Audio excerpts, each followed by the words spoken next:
My sister laughed when I said I wanted to start my own business. "You're too dumb to do anything," she said. I just smiled. Yesterday she applied for a job at my company.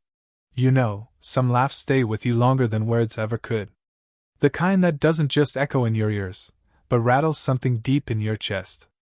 That was her laugh. My sister, Danielle, 3 years older, sharper tongued than a blade, and always ready to remind me of where I stood in the pecking order. That day, I was 17, full of awkward confidence and half-baked dreams, sitting at the kitchen table with a notebook and a spark in my eye. "I'm gonna start my own business one day," I said. Simple. Honest. I might as well have said I was planning to walk on the moon. Danielle was slicing an apple at the counter. She didn't even turn around. She just chuckled, dry and cold, like someone reading the punchline to a bad joke. Then she said it, loud enough for Mom to hear from the living room. "You! Please! You're too dumb to do anything." That was it. Just those words. No fight, no yelling. She kept slicing her apple, smiling like she'd just done me the favor of a lifetime by telling me the truth. I didn't argue. I didn't cry either. I just closed my notebook and walked upstairs. But I never forgot. Because the thing about being underestimated is, it either breaks you, or it builds you. That night, while everyone else slept, I was online learning how to build a website. I didn't know what I was doing. All I knew was that one day, I wanted to prove her wrong. That was 15 years ago. And yesterday? Yesterday I saw her name on a job application. Danielle Brooks. Same sharp name. Same fake confidence, only now it was dressed up in a polished resume with "career gap" written between the lines. I stared at it for a long time, the cursor blinking next to her name like it was daring me to feel something. And oh, I felt a lot. But I didn't hit delete. Not yet. I sat in my office, alone, holding her resume like it might start burning in my hands. She'd applied for a marketing coordinator position. Entry level. A step down from the kind of jobs she used to brag about having. The ones with corner offices and catered lunches, at least, according to her. In reality, Danielle had always floated from one opportunity to the next, riding on charm and convenience, rarely sticking around long enough to build anything real. Now here she was, looking for a fresh start. At my company. She had no idea, of course. The name on the job posting didn't say Elliot Brooks. I deliberately kept my name off the branding when I launched the business 5 years ago. A quiet decision, made back when I didn't want the spotlight, just the freedom to build something that was mine. No legacy, no borrowed last names. Just mine. But now that decision felt like fate. I flipped through her cover letter again. The tone was humble, almost desperate. Motivated to rejoin the workforce after a personal hiatus, eager to contribute to a team where growth and purpose are valued. She'd even added a little flourish at the end. I'm excited about the opportunity to work for a company that believes in second chances. Second chances? That hit me like a sucker punch. Because no one had ever offered me a first one. Every bit of success I'd carved out came from late nights alone in a basement apartment, freelancing while delivering pizzas to cover rent. There were no applause breaks. No safety nets. Just sheer force of will and the memory of that laugh, hers, keeping me awake and grinding when my body begged me to quit. And now she wanted in. I stood up, walked to the window, and looked out over the parking lot. It was raining. Soft and steady. The kind of rain that makes everything feel slower, like the world is holding its breath. I could have passed her application off to HR. Could have rejected it quietly, without ever getting involved. But there was something about this moment, this odd, poetic twist, that made me pause. Not for revenge. Not yet. For clarity. I picked up the phone, buzzed my assistant. "Can you schedule an interview with this candidate? Danielle Brooks." A short pause on the other end. "Sure. Do you want me to?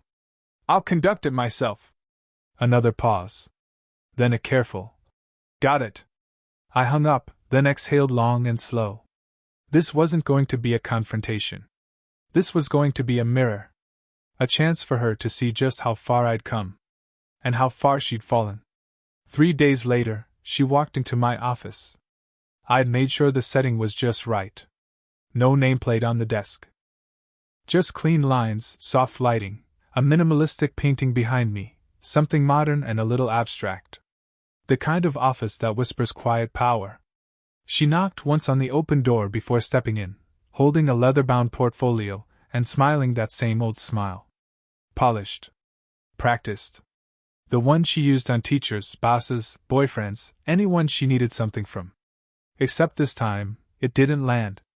"Hi," she said, her voice cheery but laced with tension. "I'm Danielle Brooks. Here for the interview?" I stood and offered my hand. "Elliot," I said, watching her face for the flicker. Nothing. She didn't recognize me. Not yet. "Thanks for coming in," I added, motioning for her to take a seat. She glanced around the room. "This is beautiful. Whoever designed it has great taste." I smiled, but said nothing. Let her fill the silence. She shifted in her chair. "I've read great things about this company," she continued. "Really impressive growth over the past few years. Honestly, I was surprised I hadn't heard of it sooner." I nodded once. "It's easy to overlook things when you're focused elsewhere." She laughed, lightly. "That's true. Life has a way of rerouting us sometimes." I opened the folder on my desk, her resume, and studied it like I hadn't already memorized every line. "So," I said slowly, "you took some time off. Care to tell me about that?" Her smile faltered. "Just a hair. Family stuff," she said vaguely. "My husband and I split up, and then the job market got rough. I've been doing some freelancing here and there, but I'm really looking for something steady now." I nodded again. "And why this role?" She perked up, sensing familiar ground. "I'm passionate about communication, building narratives, connecting with people. I think this company has a strong message, one that resonates. Plus, I'm good with people. I learn fast. I just need a chance." There it was again. That word. Chance. I leaned back slightly. "Danielle, can I ask you something a bit more personal?" She blinked, caught off guard. "Sure. Do you remember ever telling someone they were too dumb to do anything?" Her smile froze. What? Maybe not recently," I said, watching her carefully. "But say, 17 years ago. In a kitchen. While slicing an apple." Her mouth parted. Eyes scanning my face. And then, slowly, the recognition hit. "Wait." Her voice was quiet now. Fragile. "Elliot?" I didn't answer. I just held her gaze. The silence between us stretched long. Her face drained of color. She sat there frozen, blinking like she was trying to wipe the moment away and start again. But the truth had already settled over her like a fog. She looked at me, really looked, and I saw her mentally walking backward through the years. Her voice, when it finally came, was a whisper. I didn't know. I mean, I didn't realize this was your company." I gave her a faint smile. "Most people don't. I don't advertise it." She looked down at her hands, fidgeting with the edge of her portfolio. "You've done well." I didn't respond. I just let the silence linger. I wanted her to feel it, the weight of everything unsaid between us. The words she'd thrown carelessly in that kitchen all those years ago, the ones I'd carried through every sleepless night and stubborn morning. "I was just a kid," she said quickly, the panic starting to surface in her voice. "We both were. I didn't mean what I said. I probably don't even remember half of it. But I do," I said calmly. "I remember all of it." She flinched a little, as if the words themselves struck her. I closed the folder and placed it gently on the desk. "Danielle, you don't know what those years were like for me. You saw a little brother to mock. I saw a mountain to climb, just to be taken seriously." She opened her mouth to speak, but I held up a hand. "I'm not here to rehash the past," I continued. "But I think it's important that we both understand why you're sitting here." She nodded slowly, her voice shaky. I I've made mistakes. I've had a rough few years. I'm not proud of how things turned out. And yet, I said, you came to me. That was the truth of it. Somewhere along the way, life had twisted on her too.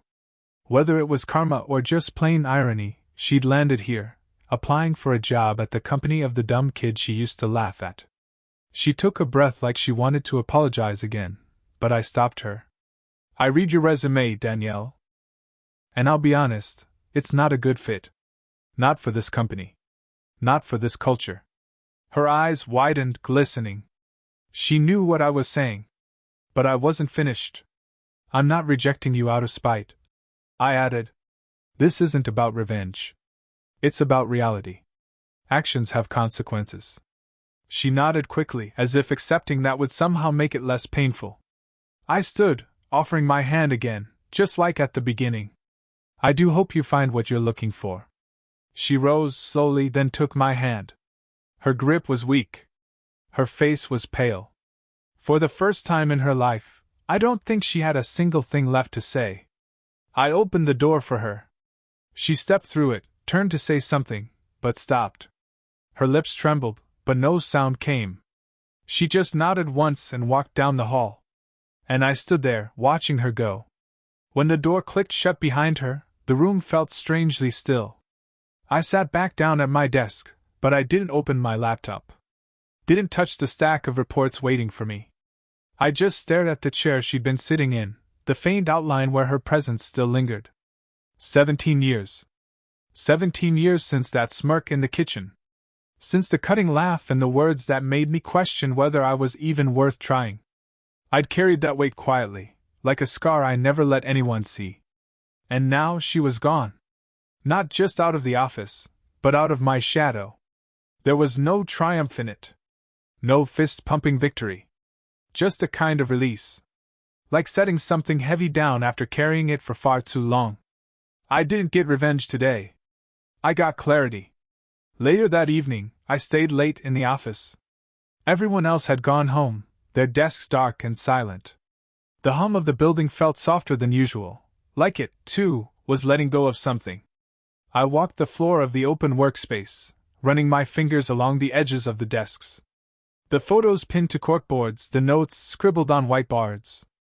The team I'd built from scratch, one late night, one risk, one lonely decision at a time.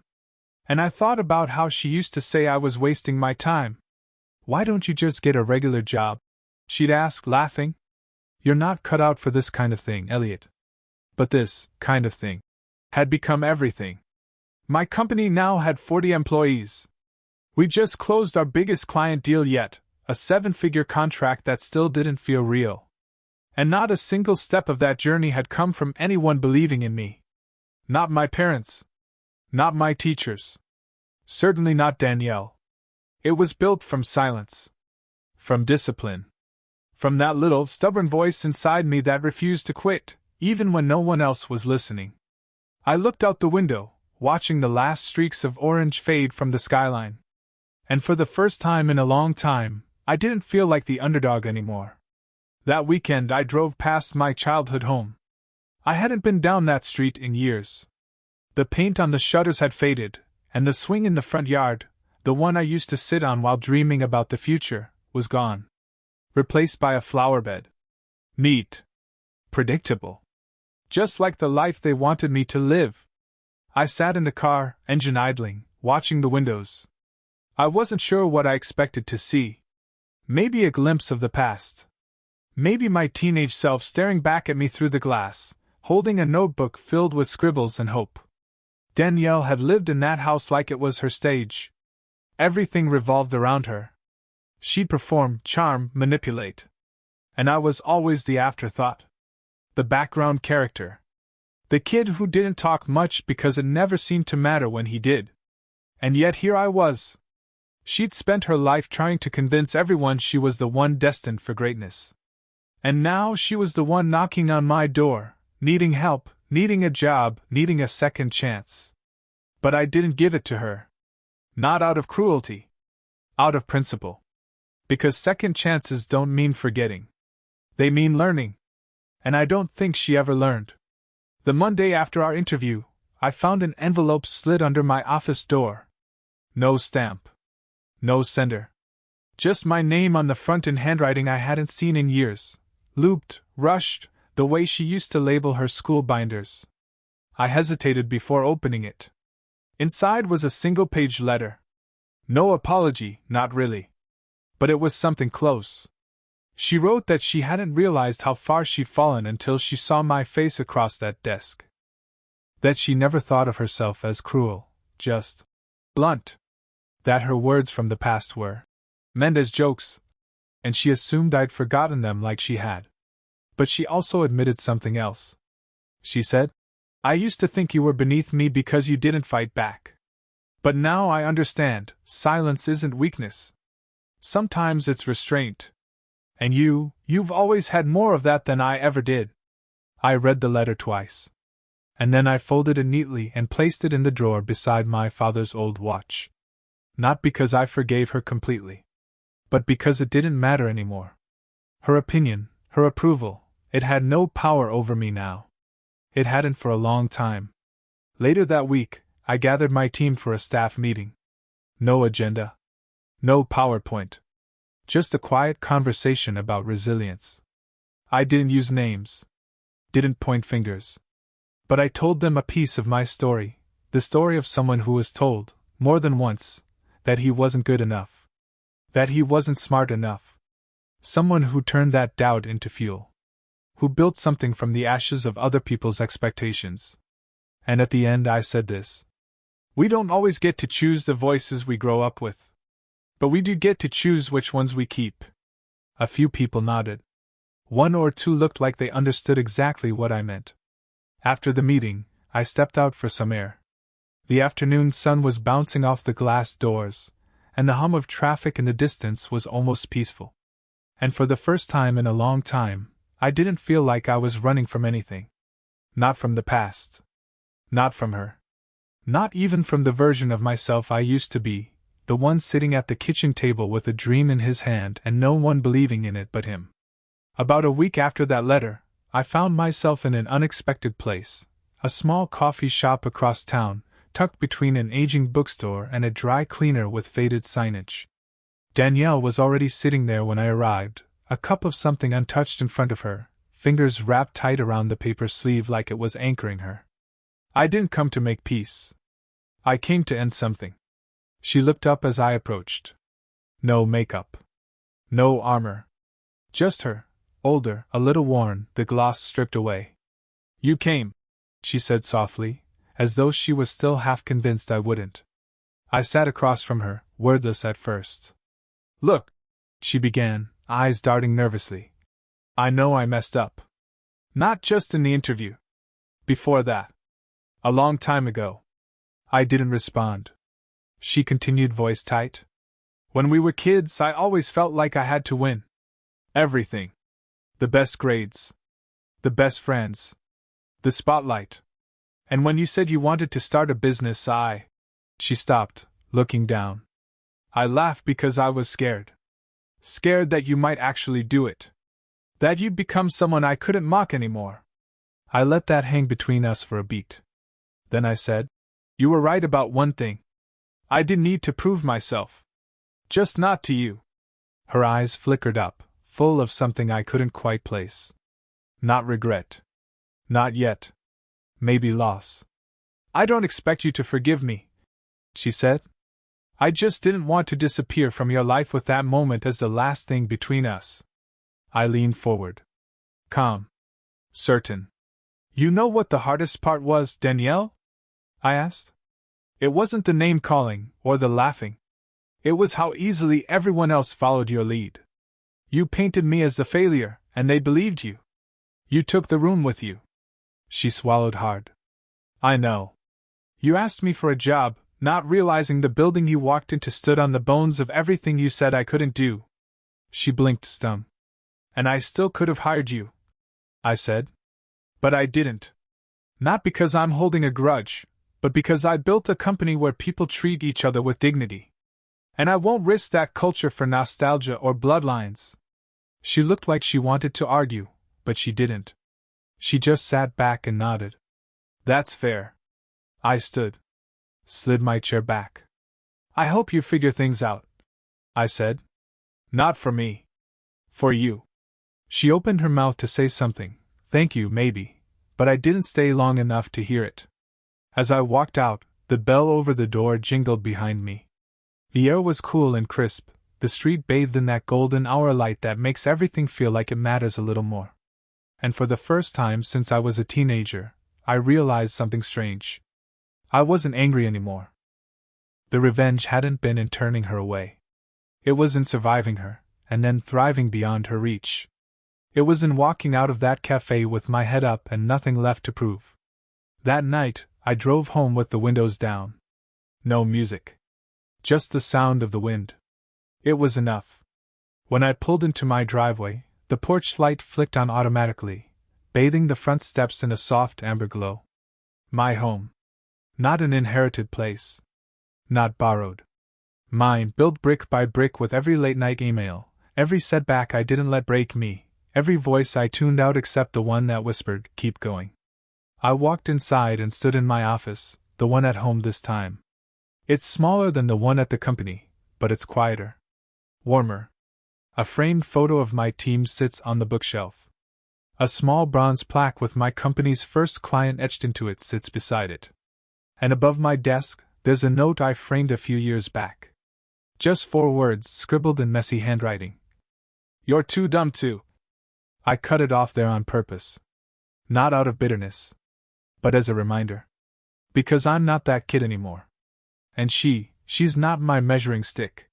She never was.